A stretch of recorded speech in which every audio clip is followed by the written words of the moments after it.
नमस्कार दोस्तों, संघर्षी एजुकेशन में आप सभी का हार्दिक स्वागत है। आज हम पढ़ेंगे अंक गणित की आधारभूत प्रमेय। तो अंक गणित की आधारभूत प्रमेय क्या होती है, आइए देखते हैं। प्रत्येक भाज्य संख्या क्या होती है?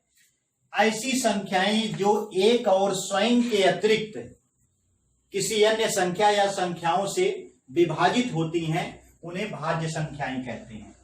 को अभाज्य संख्याओं, अब अभाज्य संख्याएं क्या होती हैं? ऐसी संख्याएं जो एक और स्वयं के अतिरिक्त किसी अन्य से विभाजित न हो, उन्हें अभाज्य संख्याएं कहते हैं। के गुणनफल के रूप में व्यक्त ब्रैकेट में गुणनखंडित किया जा सकता है। यानी प्रत्येक भाज्य संख्या को अभाज्य संख्याओं के गुणनफल के रूप में व्यक्त किया जा सकता है। आगे इन्होंने क्या लिखा है? तथा यह गुणनखंडन अभाज्य गुणनखंडों के आने वाले क्रम के बिना अद्वितीय होता है। अद्वितीय का मतलब इसके समान कोई दूसरा नहीं होता है। तो आइए कुछ उदाहरण हम देखते हैं और इस अंक गणित की आधारभूत प्रमेय को समझने की कोशिश करते हैं। पहला उदाहरण है, जैसे कोई संख्या 20 है। 20 क्या है? ये एक भाज्य संख्या है। क्यों भाज्य संख्या है? क्योंकि यह एक और स्वयं के अतिरिक्त अन्य संख्याओं से भी विभाजित है। इसे 2 से भी काट सकते हैं और 5 से भी काट सकते हैं, 4 से भी काट सकते हैं, 10 से भी काट सकते हैं। तो आइए देखते हैं इसका गुणनखंड क्या होता है। 2 गुणे 2, 2 गुणे 2, 2 दूना 4 हो गया, गुणे 5, यानी इसका गुणनखंड हो गया 2 गुणे 2 गुणे 5। अभाज्य, ये सभी क्या है? अभाज्य संख्याएं हैं, क्योंकि 2 एक और 2 के अतिरिक्त अन्य किसी से नहीं कटेगी, और 5 भी अभाज्य संख्या है। यह 1 और 5 के अतिरिक्त अन्य किसी संख्या से नहीं कटेगी। यानी भाज्य संख्या 20 को हम अभाज्य संख्याओं के गुणनफल के रूप में हमने लिखा है। आइए दूसरी संख्या देखते हैं, 60। 60 के अभाज्य गुणनखंड आप लिखिए, तो ये आपको प्राप्त हो जाएगा 2 गुणे 2, 2 दूना 4, और उसके बाद आप 2 दूना 4, फिर 4 3 से गुणा करिए, 4 3 12 गुणे 5, 12 25 60, 2 दूना 4 3 12 25 60। ये भी देखिए अभाज्य संख्याएं हैं। इन्हें एक और इनके स्वयं के अतिरिक्त किसी अन्य से नहीं काटा जा सकता है। आइए अगला हम देखते हैं, 72। 72 के अभाज्य गुणनखंड हम लिखते हैं, तो ये हो जाएगा 2 गुणे 2 गुणे 2, 2 दूना 4 दूना 8 गुणे 3, 8 त्रिक 24 गुणे 3, 24 3 72। यानी इसको भी हम अभाज्य गुणनखंडों के रूप में व्यक्त किया हमने। आइए अगली संख्या हम देखते हैं, 120।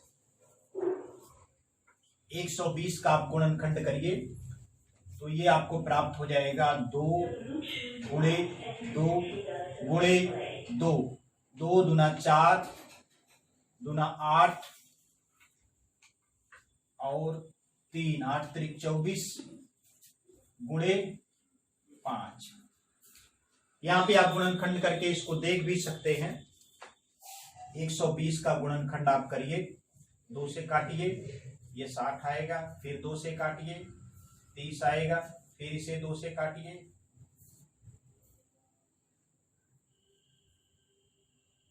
तो ये हो जाएगा आपका 15, फिर 3 से काटिए, तो ये हो जाएगा 3 25 15। यानी 2 गुणे 2 गुणे 2 गुणे 3 गुणे 5, वही तो हमने लिखा है। 2 दूना 4 दूना 8 त्रिक 24, और 24 में 5 से गुणा करिए, तो 4 25 20, 4 दूना 8 8, 4 5 को 20, और 5 दूना 10 2 12, यानी 120। यानी 2 दूना 4 दूना 8, 8 त्रिक 24, और 24 25 120। तो इस प्रकार से 120 का गुणनखंड आपने लिख लिया। आइए हम अगला गुणनखंड लिखते हैं, 5313। 5313 इसका गुणनखंड क्या होगा, आइए देखते हैं। तो 5313 का आप करिए 5313, जाहिर सी बात है ये 2 से नहीं कटेगा, इसका आखिरी अंक जो है इकाई का अंक 3 है। तो आइए देखते हैं 3 से कटता है कि नहीं। 3 × 9 3, 2 5, 3 7 21 और 2 23, फिर 3 7 21, 3 से कट जाएगा ये। 3 × 9 3, 2 5 23 हो गया, 3 7 21, 2 23, फिर 3 7 21, 3 × 9 3। आइए देखते हैं ये 3 से पुनः कट सकता है कि नहीं।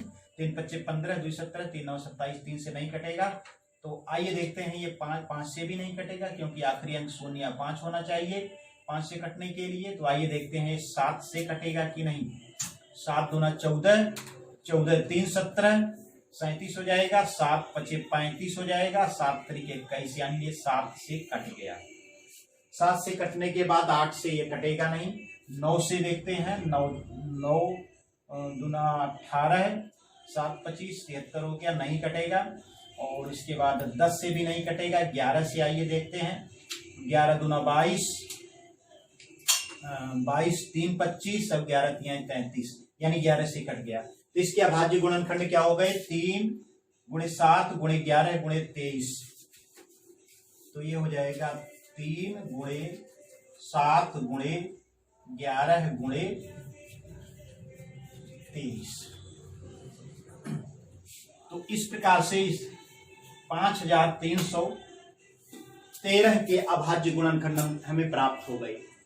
अभाज्य क्यों, 3 भी देखिए अभाज्य है, 7 भी अभाज्य है, 11 भी अभाज्य है, क्योंकि 11 स्वयं और 1 के अतिरिक्त किसी अन्य संख्या से नहीं कटेगी। 23 भी अभाज्य है, क्योंकि यह 23 जो है स्वयं और 23 के अतिरिक्त किसी अन्य संख्या से नहीं कटेगी। जो संख्याएं स्वयं और 1 के अतिरिक्त किसी अन्य संख्या से न कटे तो उन्हें अभाज्य संख्याएं कहते हैं। और इधर जो हमने 20 60 72 120 लिखा है, 5313 लिखा है, ये सभी भाज्य संख्याएं हैं, क्योंकि भाज्य संख्याएं स्वयं और 1 के अतिरिक्त अन्य संख्या या संख्याओं से भी विभाजित होती हैं, उन्हें भाज्य संख्याएं कहती हैं। तो हमारे अंकगणित की आधारभूत प्रमेय कहती है भाज्य संख्याओं को अभाज्य संख्याओं के गुणनफल के रूप में गुणनखंडित किया जा सकता है। तो आप देख सकते हैं कि हमने गुणनखंडित किया है, भाज्य संख्याओं को अभाज्य संख्याओं के गुणनफल के रूप में गुणनखंडित किया जा सकता है। तो आधारभूत प्रमेय का आधा हिस्सा हो गया है। आइए आगे देखते हैं दूसरा भाग क्या है। तथा यह गुणनखंडन अभाज्य गुणनखंडों के आने वाले क्रम के बिना अद्वितीय होता है।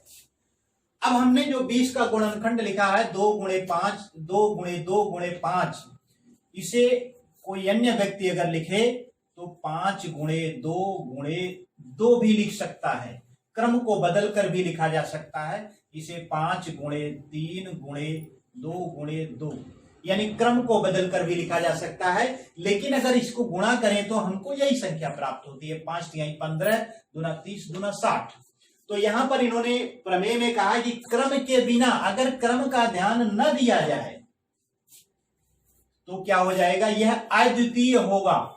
अर्थात कोई भी संख्या ऐसी नहीं होगी जिसका गुणनखंड इसके अतिरिक्त हो। 2 × 2 × 5, अगर 20 का गुणनखंड 2 × 2 × 5 है तो हम इसे 2 × 3 × 8 नहीं लिख सकते, क्योंकि मान बदल जाएगा। अर्थात यह अद्वितीय होता है। ये संख्याएं क्या है, अद्वितीय हैं। 2 × 2 × 5 ही आपको लिखना पड़ेगा। इसी प्रकार से 60 का गुणनखंड आप कर रहे हैं तो 2 × 2 × 3 × 5 यही आपको लिखना पड़ेगा, कोई अन्य संख्या आप इस पे नहीं लिख सकते। हमारी प्रमेय कहती है कि अगर 72 का गुणनखंड आपको करना है तो 2 × 2 × 2 × 3 × 3 यही संख्याएं लिखी जा सकती हैं गुणनखंड के रूप में। कोई अन्य संख्या 5 या 6 अगर आप इसमें लिख देंगे तो इसका गुणनखंड ये नहीं माना जाएगा, दूसरी संख्या प्राप्त हो जाएगी। केवल इस बात का ध्यान देना है, क्रम के बिना, क्रम को ध्यान अगर न दिया जाए, क्रम के बिना क्या होता है, ये गुणनखंड क्या होता है, अद्वितीय होता है। तो इस प्रकार से अंकगणित की आधारभूत प्रमेय क्या कहती है, प्रत्येक भाज्य संख्या को अभाज्य संख्याओं के गुणनफल के रूप में गुणनखंडित किया जा सकता है। यह गुणनखंडन अभाज्य गुणनखंडों के आने वाले क्रम के बिना अद्वितीय होता है। अर्थात जो गुणनखंड हमने अभाज्य गुणनखंड किया है उसके क्रम को अगर ध्यान न दिया जाए तो क्या हो जाएगा, वह अभाज्य गुणनखंड क्या हो जाएगा, अद्वितीय हो जाएगा। उसके अतिरिक्त उस संख्या का कोई भी गुणनखंड नहीं हो सकता है। तो उम्मीद करता हूं कि आपकी समझ में आ रहा होगा, और यदि आपकी समझ में आ रहा है तो हमारे चैनल संघर्षी एजुकेशन को सब्सक्राइब करें और बेल आइकन को दबाएं, जिससे हमारी नई नई वीडियोज की नोटिफिकेशन आपको बराबर मिलती रहे। और हाँ, हमारे वीडियो को लाइक करें और ज्यादा से ज्यादा शेयर करें।